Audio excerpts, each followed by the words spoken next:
E sobre essas dificuldades de negociação entre Brasil e Estados Unidos, a gente conversa agora com Roberto Azevedo, ex-diretor-geral da Organização Mundial do Comércio. Azevedo, bem-vindo.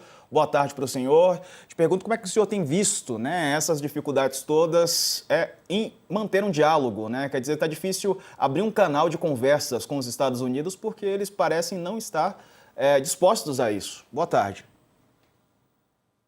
É um prazer estar com vocês.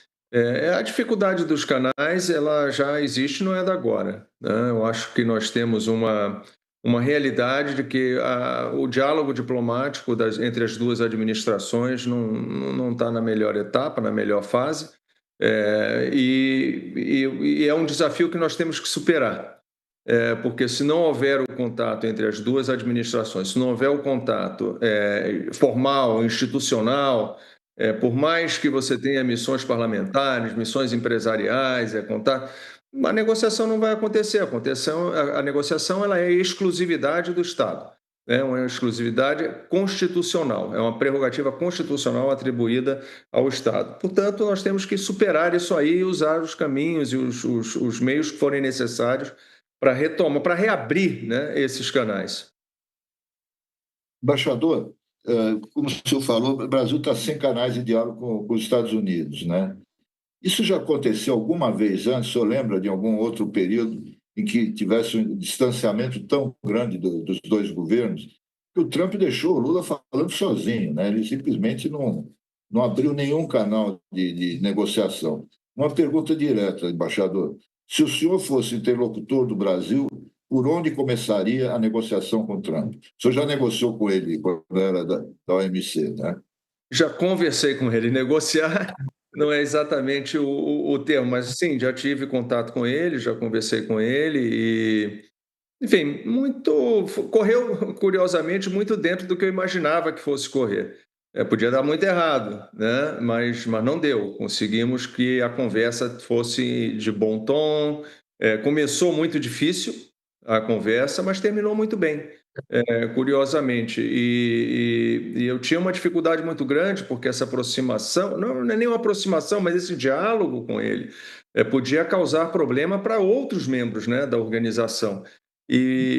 Mas não foi o que aconteceu, pelo contrário, foi até muito bem recebido, todos me elogiaram muito na época, os próprios chineses, os europeus, porque todos entendiam que o pior cenário era não ter os americanos à mesa. Então, tê-los à mesa seria um bom gesto, um bom movimento, era o caminho que nós estávamos trilhando.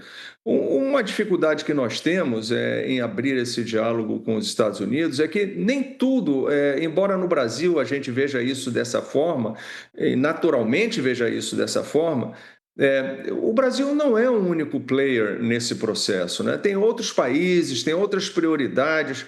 Os Estados Unidos, francamente, se você tiver que colocar nas prioridades dos Estados Unidos, o Brasil não está, não é nem a primeira, nem a segunda, nem a terceira, nem a quarta, nem a quinta prioridade em resolver o problema hoje, por questões muito simples. Primeiro, porque, do ponto de vista comercial e econômico, nós não somos o maior problema dos Estados Unidos. A China é o maior problema dos Estados Unidos. Pelo próprio tamanho do comércio bilateral entre Estados Unidos e China, pelo grau de dependência que existe entre as duas economias. Então, nós estamos na fila, né? Além de nós estarmos na fila pelo fato de que a prioridade econômica e comercial dos Estados Unidos não é o Brasil, além disso, há uma carência de abertura de canais efetivos de diálogo. Quer dizer, as duas coisas um pouco se compõem. E o que a gente, de novo, eu repito, o que a gente tem que tentar fazer é remediar isso, é abrir esses canais. E é o que todos estão fazendo, até eu mesmo, com minha modestíssima participação nisso, estou falando com pessoas e tentando ver se a gente consegue que portas sejam abertas, né, para que o diálogo aconteça. E por onde começar? Qual seria o ponto inicial dessa conversa? Acho que começa pelo tripé, né, dos negociadores americanos hoje, que são Departamento de Comércio, né, o Tesouro e o STR. Né? Então, o Lutnick, o Bessent e o Greer. Né? E a Casa Branca também. Casa Branca, quando a gente fala Casa Branca, você não está falando só do presidente Trump, né? Tem uma entourage, um monte de gente em volta, não sei, que podem ajudar na abertura das portas. É que tem que ser por ali, tem que entrar por ali. Como que a gente faz? Alguns têm mais influência do que outros. E eu tenho conversado muito com o pessoal para ver como é que a gente faz isso. Por exemplo, vou dar um exemplo. Numa das minhas conversas, eu perguntei: seria o caso de nós chegarmos com uma missão de empresários, de entidades que representam partes importantes da economia?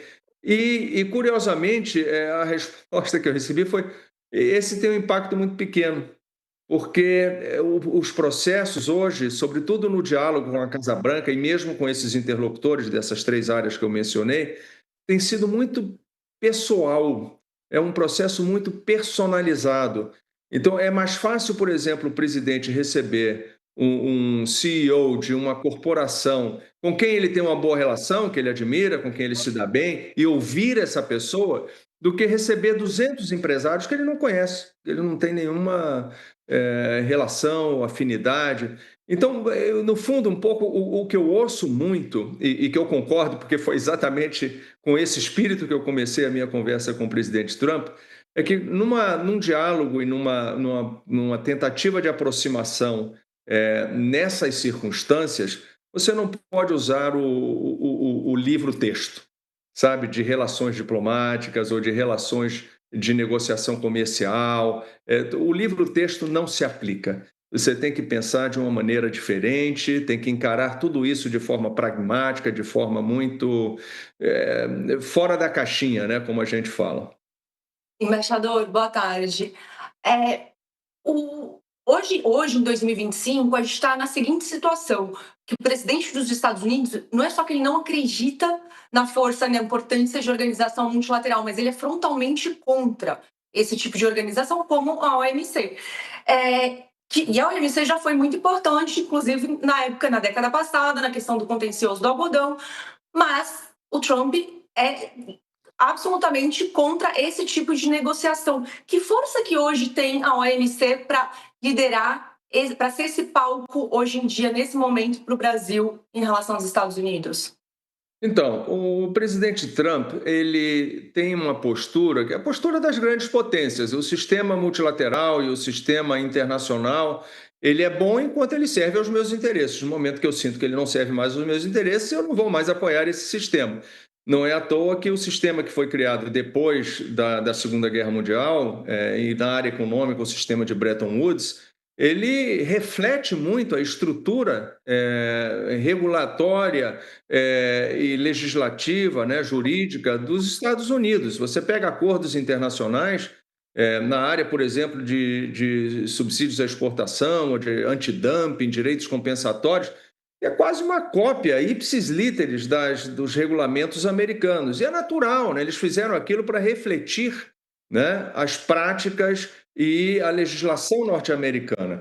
E ficaram muito incomodados com o fato de que a própria OMC, por meio dos contenciosos que aconteciam lá dentro, o órgão de apelação começava a interpretar esses dispositivos, que, como eu disse, eram quase um cópia e cola, né, da legislação americana, começavam a interpretar isso de uma maneira diferente de como os americanos aplicavam, né? E muitas vezes retirando a autoridade e a margem de discricionalidade que as autoridades americanas tinham na aplicação daqueles dispositivos.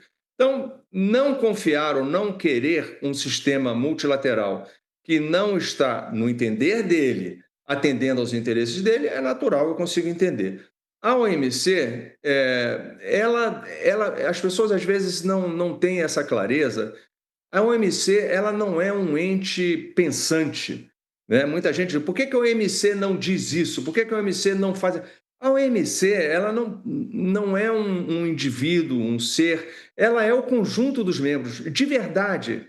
Eu não estou aqui fazendo figura de linguagem. Quando a gente fala que é uma organização liderada pelos membros, ou que a gente chama member-driven, né, organization, é isso mesmo, a organização. Eu, quando era diretor-geral lá, tudo que eu fazia, eu precisava de acordo dos membros todos. Tudo que eu falava, tudo que eu aprontava, eu precisava conseguir esse apoio, precisava arquitetar esse movimento. E é um trabalho extraordinariamente complexo e difícil. Hoje, a necessidade, a possibilidade de você conseguir arquitetar um movimento desse tipo é quase que inexistente. Pela própria ruptura que existe dentro do sistema entre Estados Unidos, Europa, China, tal, Índia, Brasil mesmo. Então, é difícil você arquitetar algum tipo de posição da organização sobre o assunto. O que ela podia fazer, sim, era na área de solução de controvérsias, que era muito técnica, né? Era um contencioso, era um litígio. Você tinha os árbitros, uma parte dizia o que pensava, a outra parte dizia o que pensava, os árbitros decidiam, depois você tinha a segunda instância da apelação, né? A parte perdedora normalmente apelava os resultados, ia para o órgão de apelação, o órgão de apelação definia, decidia, e a partir dali você tinha uma parte essencialmente vencedora e perdedora. Se a perdedora não cumprisse o que estava determinado, a vencedora podia retaliar, né? E tudo isso era autorizado. Essa parte toda de solução de controvérsias, de arbitragem, ela está paralisada, né? Porque o órgão de apelação está esvaziado. Os Estados Unidos não permitem já há muitos anos a designação de juízes para esse órgão. Então, essa função de arbitrar disputas está comprometida e não dá para a gente esperar que venha da OMC nenhum tipo de solução nessa área. Agora, como um palco político para discussões políticas, como o Brasil fez agora, né, que o embaixador Philip foi lá e fez a apresentação e ouviu outros países apoiando, tudo sem finger pointing, né, sem estar dizendo, olha, foi os Estados Unidos que fez isso. É uma coisa muito diplomática, muito civilizada, né? Isso sim acontece, é natural e tem seu valor. Eu acho que o Brasil fazer esse tipo de questionamento na organização, elevar o tom político, é importante. Eu não ignoro isso. Eu acho que, pelo contrário, eu acho que é um foro que deve ser prestigiado. O Brasil deve continuar apoiando e tentando revitalizar a organização na medida do possível nas circunstâncias atuais. Agora, em termos práticos, eu acho que não vai mudar a equação que nós temos diante de nós neste momento. Tá certo. Embaixador, obrigado por nos atender hoje. Um abraço para o senhor. A gente conversou aqui com o ex-diretor-geral da Organização Mundial do Comércio, Roberto Azevedo. Quero agradecer. Obrigado pela participação. Um abraço para o senhor. Sou eu quem agradece. Obrigado.